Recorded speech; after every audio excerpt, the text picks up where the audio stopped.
सीधा चलेंगे मध्य प्रदेश के सागर, जहां उत्तराखंड के मुख्यमंत्री पुष्कर सिंह धामी सागर दौरे पर हैं और डीएनसीबी स्कूल वह पहुंचे हुए हैं। थोड़ी जोरदार बनी चाहिए। जब तक सर यहाँ नहीं आ जाते उससे जोरदार तालियां बजती रहे सर के लिए।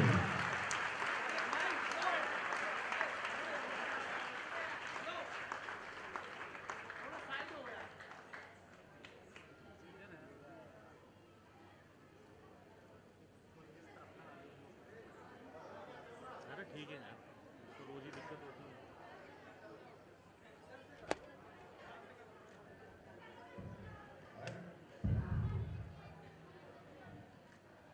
भारत माता की, भारत माता की, भारत माता की।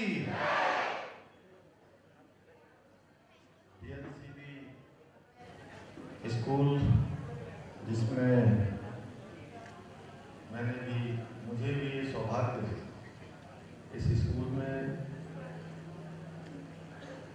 शिक्षा अध्ययन का प्राप्त हुआ। इस स्कूल में आज आयोजित इस कार्यक्रम में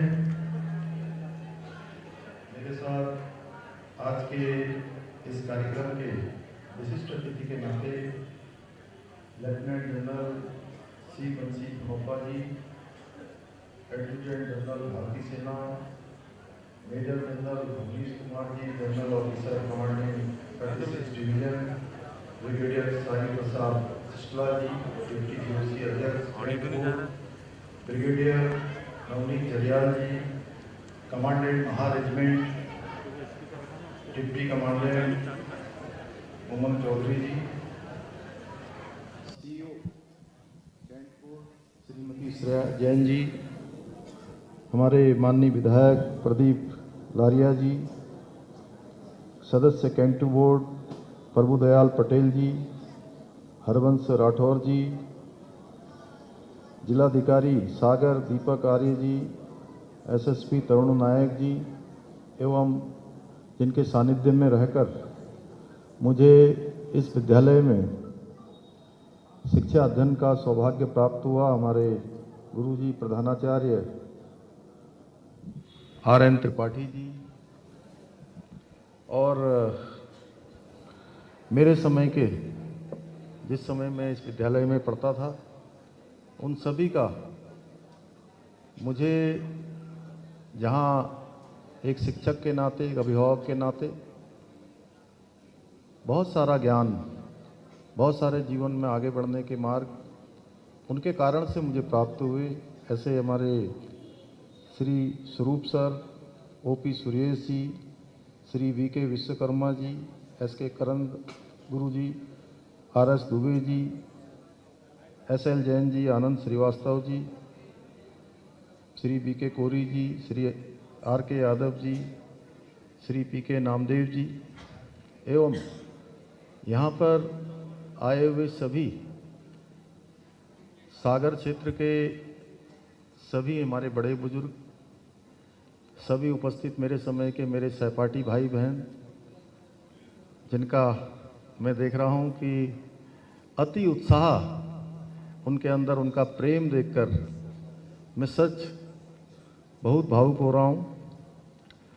और इस विद्यालय के सभी गुरुजन, सभी शिक्षकगण और जिन्होंने यहाँ पर आज बहुत शानदार कार्यक्रम यहाँ पर मेरे आने पर किए हैं, ऐसे हमारे विद्यालय के सभी मेरे प्रिय छात्र एवं छात्राएं, मैं सबसे पहले तो सभी को, सभी अध्यापक गणों को, हमारे अतिथि गणों को, मेरे प्यारे बच्चों को, सभी को मैं अपनी तरफ से देवभूमि उत्तराखंड से आया हूं, मैं आप सबको प्रणाम करता हूं।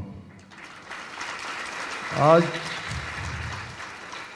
इस परिसर में आकर मेरी स्मृति के स्वर्णिम पृष्ठ का जो द्वार है एक बार फिर से खुल गया है।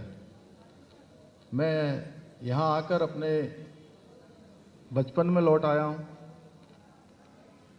जब इस विद्यालय में आते थे गुरुजी, वो शुक्ला जी होते थे जी,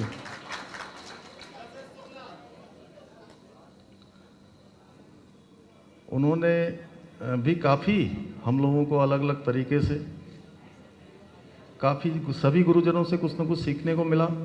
बगल में फील्ड है, उसमें हम लोग हॉकी भी खेलते थे। जनरल साहब कभी कभी हॉकी भी खेलना हमने यहीं से सीखा। तो एक बार तो मैं वहाँ से आ रहा था बहुत तेज़ साइकिल चलाते हुए, तो ये यहाँ पहुँचने से पहले जो सप्लाई डिपो से आगे वाला जो हमारा जो मैं आपको बता रहा था वो नहीं वो जो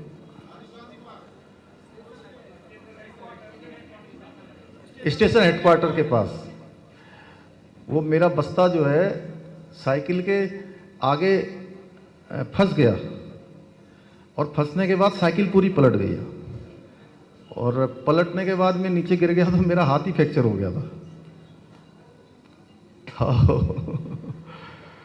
तो यहाँ प्लास्टर एमएच में ही बांधा गया, जो एमएच अभी हम देख के आ रहे थे जहाँ पर अग्निवीर वाले बच्चे बैठे हुए थे।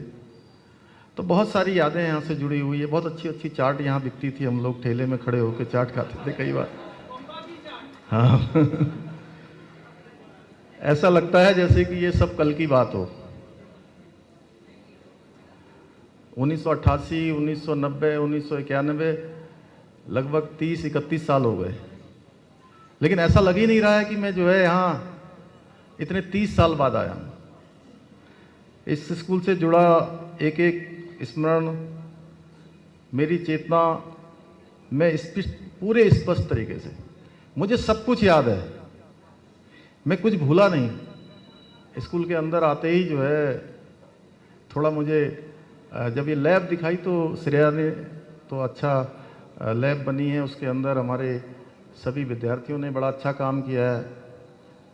उसमें कोई कूड़ा डिस्पोजल का बना रखा है, उन्होंने थर्मामीटर लगा रखा है, अनेकों एक से एक अच्छे काम। मैं तो कह रहा था कि इनको सबको स्टार्टअप से जोड़ना चाहिए।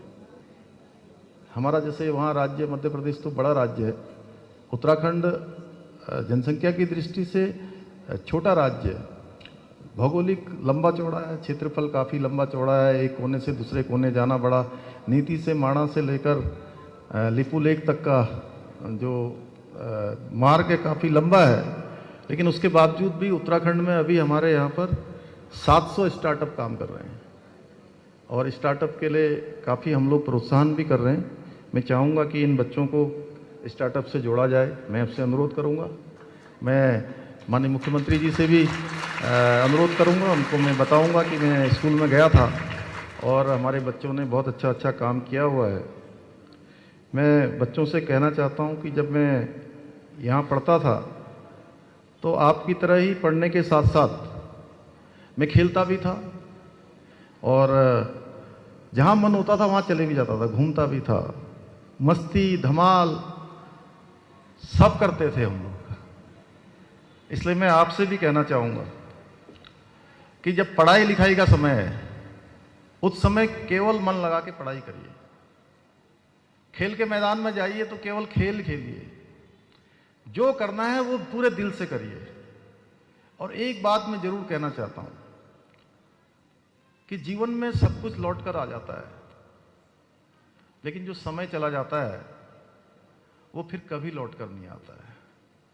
सबसे बहुमूल्य और अमूल्य कोई चीज है तो समय है। जैसे आज 18 तारीख है जनरल साहब और लगभग 10:10 हो गए। ये अब हमारे किसी के भी जीवन में वापस लौट कर नहीं आने वाला है। जैसे वो हमारे सहपाठी लोग वहां बैठे हैं, अब ये सोचें कि हम दोबारा से विद्यार्थी बन जाए या मैं सोचूं विद्यार्थी बन जाए, बन सकते हैं क्या? नहीं बन सकते ना।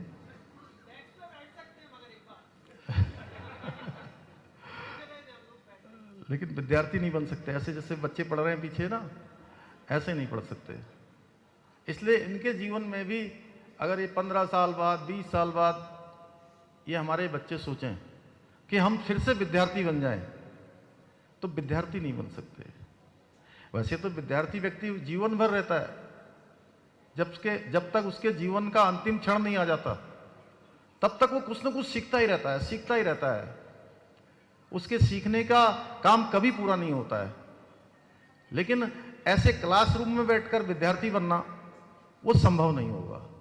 इसलिए मैं कहता हूं कि जब पढ़ने का समय है खूब पढ़िए। मैं अभिभावकगणों से भी कहना चाहता हूं कि बच्चों को अच्छे संस्कार देने चाहिए, अपने गुरुजनों को उनको जो दूसरी शिक्षा देने का काम करते हैं उनको अच्छी शिक्षा देनी चाहिए।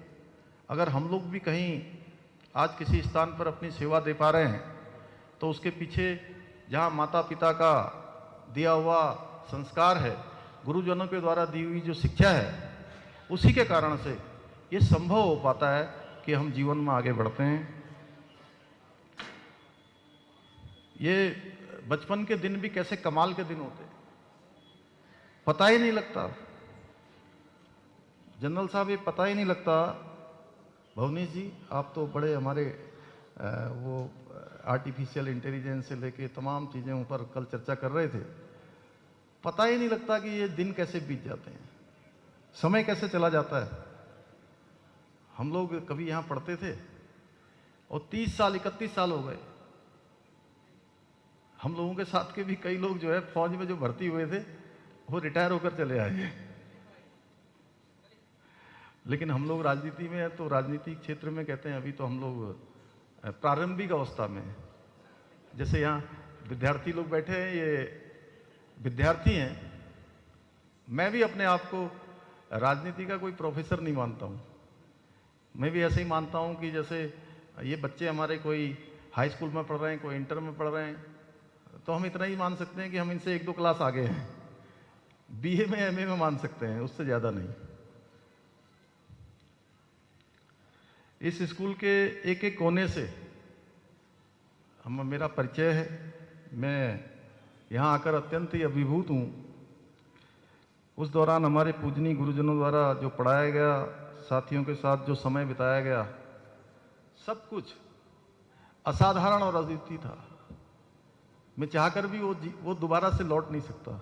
क्यों करण सर? डम डम डिगा डिगा।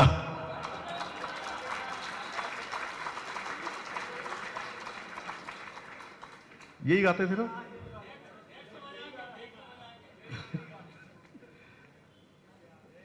ये मेरा सौभाग्य था कि मेरे विद्यार्थी जीवन के कई अनमोल वर्ष यहाँ बीते और जो सीखा यहाँ से मिली है, जो भी सीख मिली, उससे मेरे जीवन में एक मैं कहूँ कि निर्णायक जो परिवर्तन आया, उसका बहुत बड़ा योगदान ये इस विद्यालय का भी है, हमारे गुरुजनों का भी है।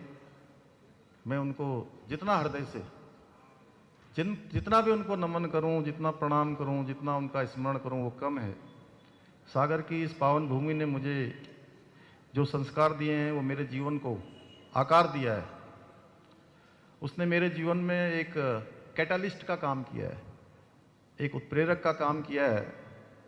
कहीं ना कहीं से व्यक्ति के जीवन में कुछ न कुछ प्राप्त होता है, तो यहाँ से एक कैटालिस्ट जैसी शक्ति आगे बढ़ने की मुझे प्राप्त हुई। इसके बाद मैंने 11वीं और 12वीं में खटीमा में पढ़ा और वो पढ़ने के बाद मैं लखनऊ विश्वविद्यालय चला गया उच्च शिक्षा के लिए और लगातार 7-8 वर्षों तक, 10 वर्षों तक लगातार लखनऊ में रहा।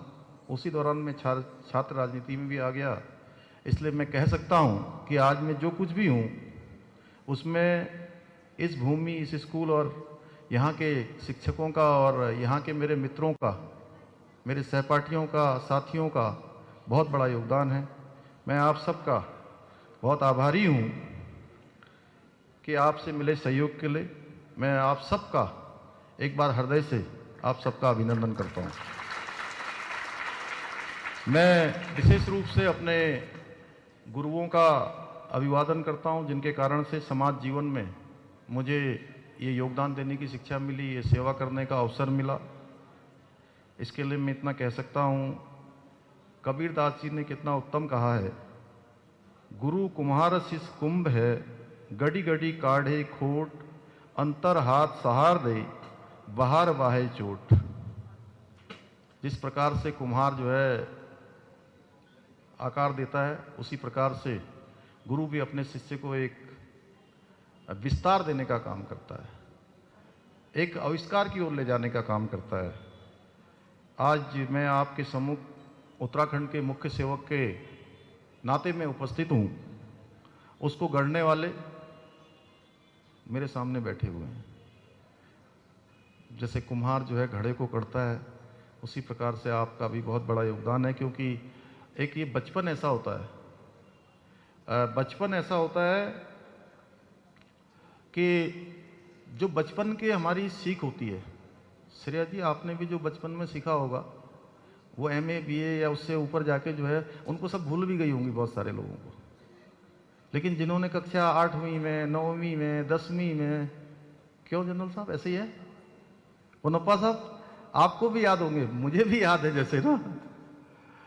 और जो बाद में पढ़ते हैं, जैसे हम हायर एजुकेशन में चले जाते हैं, तो वो फिर वो याद नहीं रहता है, धीरे धीरे मतलब फिर आगे विस्तार चला जाता है, जीवन में विस्तार का समय हो जाता है, तो वो याद नहीं रहता। लेकिन चौथी में, 5वीं में, 6ठी में, 7वीं में, 8वीं में, 9वीं 10वीं में, कहूँगा कि 12वीं तक भी जिनके साथ भी हमने पढ़ा होगा, वो सबके सब हमारे स्मरण में रहते हैं।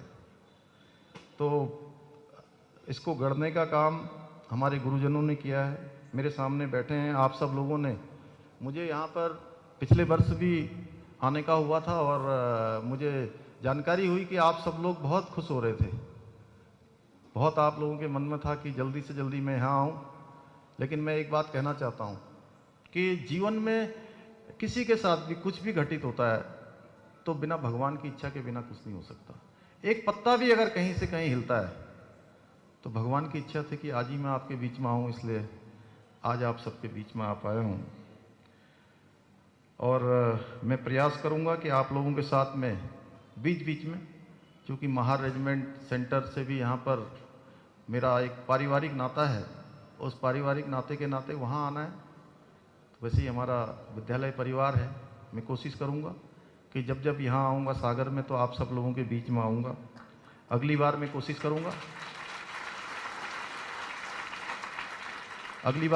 करूँगा कि अपने बच्चों को भी मैं यहाँ लेकर आऊँ और उनको आप सब लोगों से मिलवाऊंगा, दिखाऊंगा उनके दादाजी का जो कर्म भूमि थी, वह भी उनको बताऊंगा। कल पूछ रहे थे बार बार दोनों बच्चे में से, महर रेजिमेंट गए पापा, महर रेजिमेंट। मैंने कहा नहीं बेटा, महार रेजिमेंट है। छोटे हैं तो अभी उनको मैंने कल बताया पूरा। मैं चाहता हूं कि उनकी स्मृतियों में भी ये सागर, ये DNCB स्कूल, यहाँ के महार रेजिमेंट, यहाँ के मेरे गुरुजन सब उनकी स्मृतियों में भी रहें। मैं आशा करता हूँ कि DNCB स्कूल की ख्याति निरंतर बढ़ती रहे, यहाँ के छात्र सागर और भारत विश्व पटल पर यहाँ का नाम रोशन करें। और एक बात मैं और कहना चाहता हूँ, मैं कहना बहुत कुछ चाहता था लेकिन आज पूरे दिन भर मेरे बहुत सारे कार्यक्रम लगे हुए हैं, मन में बहुत सारे भाव भी आ रहे हैं। मैं यहाँ के बच्चों से देखकर यही कहना चाहता हूँ कि जीवन में जिन लोगों ने भी धरती से आसमान को छूने का काम किया है, जिन्होंने भी साधारण से असाधारण की यात्रा करी है, जिन्होंने भी इतिहास बनाने का काम किया है, वो सारे के सारे सामान्य स्थितियों और सामान्य परिस्थितियों में पैदा हुए हैं। चाहे आज हम कुछ दिनों पहले प्रोफेसर APJ अब्दुल कलाम को देखें, वो एक मछुआरे के घर में पैदा होकर जहां देश के बड़े वैज्ञानिक बने, उन्होंने रामेश्वरम के समुद्र तट से लेकर राष्ट्रपति भवन तक का सफर तय किया। चाहे हमारे देश के यशस्वी प्रधानमंत्री मोदी जी को ले लीजिए, सामान्य स्थितियों में लेकर जहां आज वो भारत को एक नया भारत बनाने का काम कर रहे हैं, भारत को एक श्रेष्ठ भारत बनाने का काम कर रहे हैं, एक शिल्पी की तरह नया भारत गढ़ने का काम कर रहे हैं और भारत का मान सम्मान और स्वाभिमान आज पूरी दुनिया के अंदर बढ़ाने का काम किसी के नेतृत्व में हो रहा है, तो हमारे देश के यशस्वी प्रधानमंत्री मोदी जी के नेतृत्व में हो रहा है, जिन्होंने अपना प्रारंभिक जीवन बहुत ही सामान्य स्थितियों और सामान्य परिस्थितियों में प्रारंभ किया है। मैं आप सब बच्चों से कहना चाहता हूँ, सारे विद्यार्थियों से कहना चाहता हूँ कि आप सब लोग विभिन्न विभिन्न क्षेत्रों में जाएंगे तो जहाँ आपके माता पिता, आपके गुरुजनों को प्रशंसा हो, उनको खुशी होगी, उसी के साथ साथ समाज, प्रदेश और देश की भावनाएं भी आपके साथ जुड़ेंगी। बस आप लोग अपने जीवन में संकल्प ले लीजिए, संकल्प ले लीजिए कि मुझे यहां तक जाना है, मुझे ये काम करना है। जब हम कोई संकल्प ले लेते हैं और संकल्प में कोई विकल्प नहीं आता है, संकल्प में अगर विकल्प आ गया तो संकल्प हमारा टूट गया, रास्ते हमारे भटक गए, मंजिल हमसे दूर हो गई, सपने हमसे रूठ गए। और संकल्प में अगर विकल्प नहीं आया तो संकल्प हमारा पूरा होता है, संकल्प हमारा सिद्धि की ओर जाता है। जैसे फौज में कहते हैं mission has no option, mission में कोई ऑप्शन को ना आना वही मिशन की सफलता है। और आप सब लोग भी अगर अपने गुरुजनों का आदर करते हुए, सम्मान करते हुए, श्रद्धा मानते हुए, माता पिता की आज्ञा मानते हुए श्रद्धा पूर्वक अगर काम करेंगे तो जिस रास्ते पर भी जाएंगे, मैं दावे के साथ कह सकता हूं, जहां माता पिता गुरुजनों का आशीर्वाद आपके साथ होगा, भगवान की कृपा भी होगी, आप जो प्राप्त करना चाहेंगे वो आप प्राप्त कर लेंगे। इसमें बिल्कुल भी संदेह नहीं है कि कोई भी काम दुनिया का असंभव नहीं है। हम जिस दिशा में जाना चाहें, स्वामी विवेकानंद जी ने कहा है कि मनुष्य अनंत शक्ति और अनंत ऊर्जा का भंडार है, उसके अंदर इतनी शक्तियां, इतनी सामर्थ्य है, वो जो करना चाहे वह सब कुछ कर सकता है। केवल अपने आप को जानने की आवश्यकता है, अपने आप को समझने की आवश्यकता है, और जो आत्मा में परमात्मा बैठे हुए हैं उस परमात्मा को केवल स्मरण करने की आवश्यकता है। हम उस दिशा में प्रयास करें तो कोई भी मंजिल हमसे दूर नहीं है, कोई भी उद्देश्य हमसे दूर नहीं है, कोई भी लक्ष्य हमसे दूर नहीं है। मैं आज के अवसर पर अपने सभी प्रिय छात्र छात्राओं को, प्रिय विद्यार्थियों से कहना चाहूँगा कि अपने जीवन का ध्येय बनाइए और उस पर आगे बढ़ते चले जाइए, मंजिल आपको मिलेगी। पुनः एक बार मैं आप सभी को हार्दिक शुभकामनाएं देते हुए विद्यालय परिवार को, गुरु जी को, प्रधानाचार्य जी को कि आपने हमारे सभी गुरुजनों से भी मुझे भेंट करवाई, सभी हमारे सहपाठियों से भी मिलाया, विद्यालय में इतना शानदार कार्यक्रम किया, आप सब लोगों ने मेरा इतना जोरदार स्वागत किया, जोरदार अभिनंदन किया। मैं आप सबका दोनों हाथ जोड़कर सर झुकाकर आप सबका मैं भी अपनी तरफ से स्वागत एवं अभिनंदन करता हूँ। और मैं उत्तराखंड आने के लिए भी आप सबको न्योता देता हूँ कि आप लोग उत्तराखंड आइए, देवभूमि में आइए। और देवभूमि में आएंगे तो जहाँ आज चार धाम यात्रा चल रही है, चार धाम यात्रा कर इस बार तो पूरी हो जाएगी, लेकिन अगले सालों में आएंगे तो आप देखेंगे कि नया उत्तराखंड बन रहा है। हमारे प्रधानमंत्री मोदी जी के निर्देशन में, उनके मार्गदर्शन में यहाँ केदारपुरी का भव्य निर्माण चल रहा है, दिव्य निर्माण चल रहा है, बद्रीनाथ धाम का मास्टर प्लान चल रहा है, चार धाम ऑल वेदर रोडें बन चुकी हैं, काफी बन रही हैं, तेजी से विस्तार हो रहा है। देहरादून में हवाई अड्डे का विस्तार हो रहा है, पहाड़ में 125 किलोमीटर ऋषिकेश से कर्णप्रयाग तक रेल जा रही है। तमाम ऐसे कार्य हो रहे हैं वहाँ पर। आप आएंगे तो आपको दिखेगा उत्तराखंड जो कि प्राकृतिक रूप से देवभूमि है, जो नदियों से, पर्वतों से, वनों से आच्छादित है। आप आए एक बार जरूर उत्तराखंड के दर्शन करें। पुनः मैं आप सभी का धन्यवाद करते हुए, मैं दिल से आपसे आभार व्यक्त करते हुए अपनी बात को समाप्त करता हूँ। बहुत बहुत धन्यवाद। जय हिंद, जय भारत, भारत माता की, भारत माता की, भारत माता की। धन्यवाद। जोरदार तालियों से स्वागत करते हुए जोरदार तालियां। और अब मैं अनुरोध करना चाहता हूँ इस पूरे प्रोग्राम की भव्यता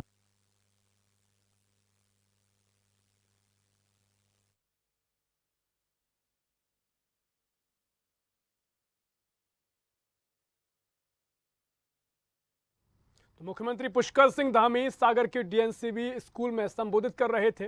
फिलहाल के लिए इतना ही। देश और प्रदेश की और भी खबरों के लिए देखते रहिए स्वदेश न्यूज, सबसे पहले देश।